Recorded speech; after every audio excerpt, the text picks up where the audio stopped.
মিষ্টি দই বানানো এখন কিন্তু হাতের মুঠোয়। এই ভিডিওটা দেখলে যে কেউ কিন্তু খুব সহজে ঘরেই তৈরি করতে পারবে একদম পারফেক্ট মিষ্টি দই। খেতে যেমন ভীষণ সুন্দর হয় আর গরমে কিন্তু এটা মন প্রাণ একেবারে জুড়িয়েও দেয়। তো প্লিজ আপনারা পুরো ভিডিওটা দেখতে থাকুন, আশা করি আপনাদের ভালো লাগবে। তো চলো রেসিপিটা শুরু করা যাক। বানানোর জন্য একদম ঘন করা দুধ আছে এইখানটায় গাঢ়, আর এইখানটায় আছে টক দই।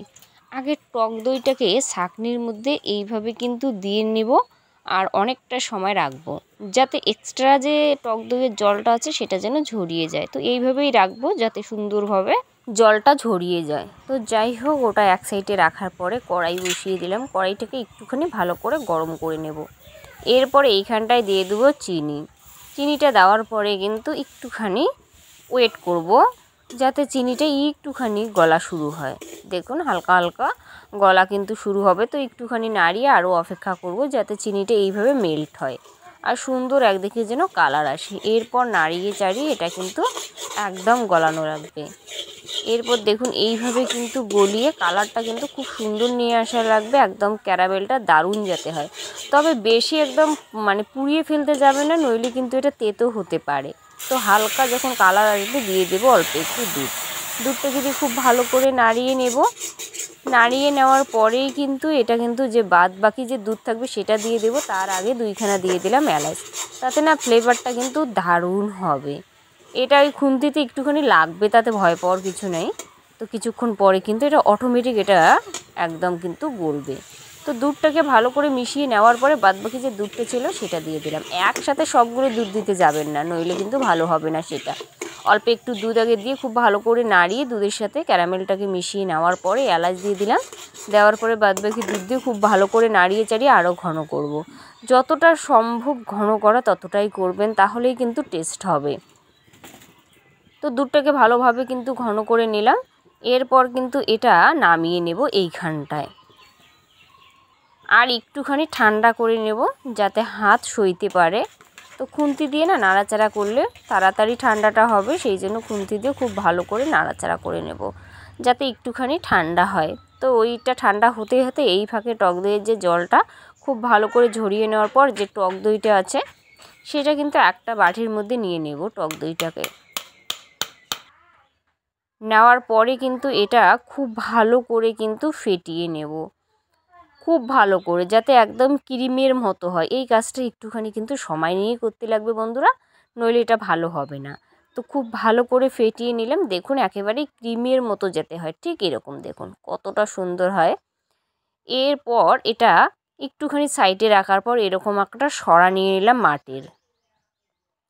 যে কোনো মাটির জিনিসেতেই কিন্তু টক দই বা মিষ্টি দই খুব ভালো হয়। তো আপনারা চেষ্টা করবেন যাতে এই জিনিসটা মাটির পাত্রে, তাহলে না ঠান্ডাও থাকে, বেশ ভালো হয়। হ্যাঁ, তবে প্লাস্টিকের জিনিসে তো হয়, স্টিলের জিনিসে তো হয়, তবে এরকম জিনিসে করলে বেশ ঠান্ডা থাকে, ভালো হয় আর কি। তো যাই হোক, এটার মধ্যে খুব ভালো করে ফ্যাটানো টক দইটাকে এটা কিন্তু সুন্দর করে নিয়ে নিলাম। ঠিক এইভাবে দেখুন গায়ে ভালো করে এটা কিন্তু লাগিয়ে নিলাম। এরপর যে বাদবাকি দইটা আছে সেটা কিন্তু মিশিয়ে নেব। তো দুধটা যাতে এরকমই গরম থাকে, আঙ্গুল ডুবিয়ে রাখতে পারি। তো এরকম গরম অবস্থায় আর কি, গরম অবস্থায় ওই টক দইটা দিয়ে খুব ভালো করে কিন্তু এটা মিশিয়ে নেব।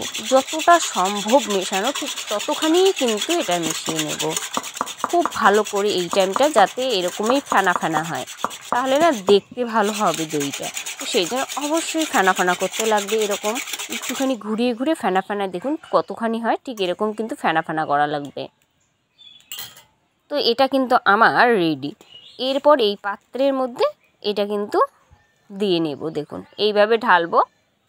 এটা না আমার এই সরাটায় এক সরাই কিন্তু হবে দুধটা, মনে হচ্ছে, দেখছি কতটুকু বাঁচে। তো এটা ওই এক সরাই হলো, একদম পুরোপুরি এক সরাই হলো। দেখুন আমি কিন্তু আন্দাজে নিয়েছিলাম, কোনো মাপ নেই, আন্দাজে নিয়েছিলাম। তো যাই হোক, এক সরাই কিন্তু হলো সুন্দর করে। এইভাবেই কিন্তু একটা বাটির মধ্যে তুলে রাখবো, কারণ এটা না ওই একটুখানি বেশি নড়চড় হয়। তো এরকম একটা বাটির মধ্যে তুলে নেব, যাতে নড়াচড়াটা হয় না। নড়াচড়া হলে না দইটা বেশি একটা ভালো হয় না। আপনাদের বাড়িতে তো অনেকের বাড়িতেই ফ্রিজ আছে, তো এরকম যদি ফ্রিজে রাখা হয় তাহলে বেশি সময় লাগবে না। তবে আপনারা কিন্তু এইভাবে ঢাকনা দিয়ে রাখবেন 1 দিনের মতো। আমি এটা একদিনের মতো বিকেলবেলা করলাম, তো সারা রাত্রির জন্য এইভাবে ঢাকনা দিয়ে একটা গরম জায়গায় কিন্তু রাখবো, তাতে দইটা কিন্তু খুব ভালো জমবে। তো বন্ধুরা ফিরে আসলাম একদিন পর, ঢাকনাটা খুলে দেখাচ্ছি। দেখুন দইটা কত সুন্দর জমছে, জাস্ট অসাধারণ এটা কিন্তু জমছে। তো যদি ফ্রিজে রাখা হয় না বন্ধুরা এই টাইমটা, তাহলে তো দইটা আরও খুব সুন্দর হবে, একদম ঠান্ডা ঠান্ডা হবে। তো যাই হোক, আমাদের বাড়িতে তো ফ্রিজ নেই, তো ফ্রিজ না না থাকলে কি আমরা দই খাবো না? সেটা তো হতে পারে না। আমরা বাঙালি, তো বাঙালি এমন কোনো জিনিস নেই যে পারে না, ওরা সবই পারে। কিন্তু ফ্রিজ না থাকলেও আমি কিন্তু এইভাবে দইটা বানিয়ে নিয়েছি, দারুণ হয় আর জমেও কিন্তু দারুণ একদিনে। দেখুন কত সুন্দরভাবে পারফেক্টভাবে দইটা হলো, আর দেখতে কিন্তু জাস্ট অসাধারণ, একদম দোকানের মতোই হবে, আর টেস্টেও কিন্তু দারুণ। একবার প্লিজ বাড়িতে বানিয়ে দেখুন, আশা করি সবার ভালো লাগবে এই দই।